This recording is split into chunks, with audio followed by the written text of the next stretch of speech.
Today I shall start speaking, narrating episodes from the life of St. John Bosco.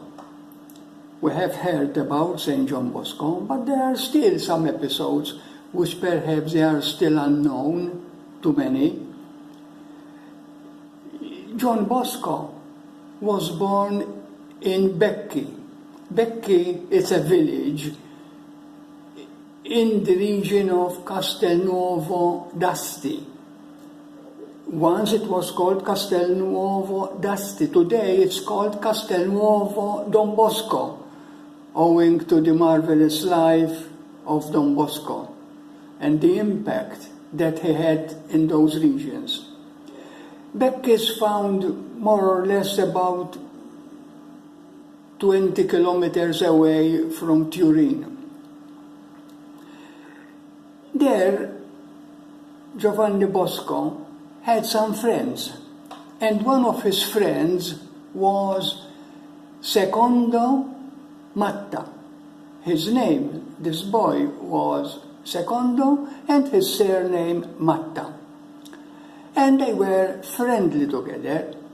Now, Becchi is found on the top of a hill, and every morning these two boys used to go down at the foot of the hill in a meadow there. And as children, they spent time there chatting, talking, running after each other, resting every now and then.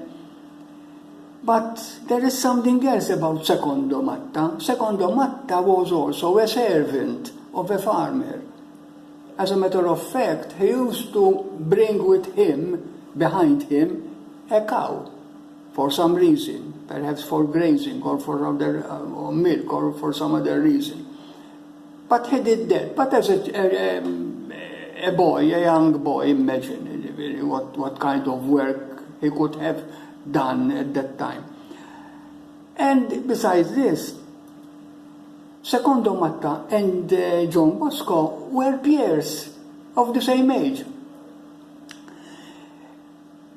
For breakfast, they used to have a piece of bread. That's what Mamma Margherita, John's mother, and the mother of Secondo used to give their children a piece of bread as breakfast.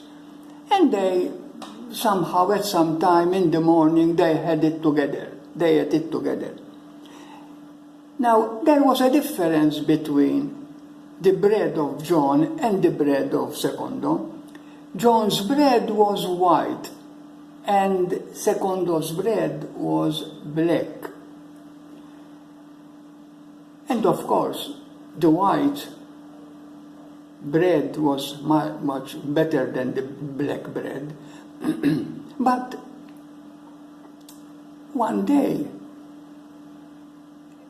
John told his friend, "Do you want to make me a favor, please?"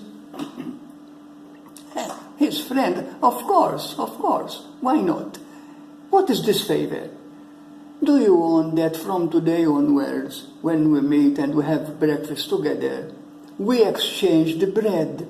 You give me yours and I give you mine."